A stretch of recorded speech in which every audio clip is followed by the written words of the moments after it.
All right, welcome back to Tech Tip Thursday, and today we're still talking i3 oven, which was fun because, I don't know, I love these ovens. I love working on them, and they really push you in your troubleshooting techniques.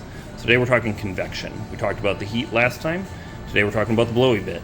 Now the blowy bit is controlled by the controller in the back, which was originally controlled by the control board. So these two have to communicate, and if they're not communicating, you will have an F1 blower error. So the first place you always check is this guy right here. Lift him up. Now you'll see, what does that look like? It looks like a nice place to catch a wire. So sometimes, if you have it like this, we run it down, we'll slice that up.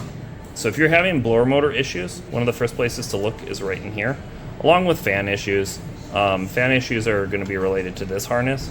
So if one of these black wires gets damaged, you'll start having issues there. So if you're having weird issues in your control circuit or having weird issues in your blower circuit, take a peek at these guys. It happens. As somebody who's definitely done that, it's a good place to start. Now, this oven has two blower motors.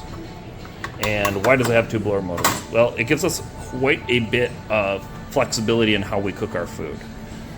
In this case, we can take a pizza and put it in here, and instead on other convection ovens where you only have one blower, we'd be blowing 100% from the bottom, 100% from the top, and we blow all the cheese all over the inside of the oven, and we wouldn't have a very delicious pizza. We'd have a sauce with, some toppings, but very little cheese.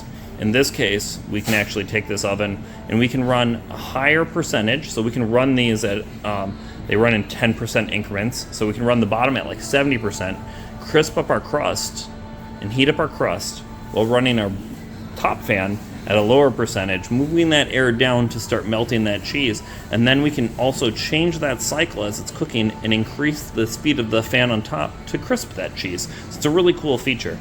The one thing is, when you're looking at that, so there's our two blower motors, when you have issues, well, how do I troubleshoot these? Well, these do have a known reading, and I can give you that reading on the screen right now, and you can test those leads. But the other side of it too is, if you take this side off and you got one that's crispy crunchy, you can spin these motors just kind of reaching through, and if you're freewheeling spinning, they should feel nice and smooth. If they're crunchy at all, that's going to be a problem.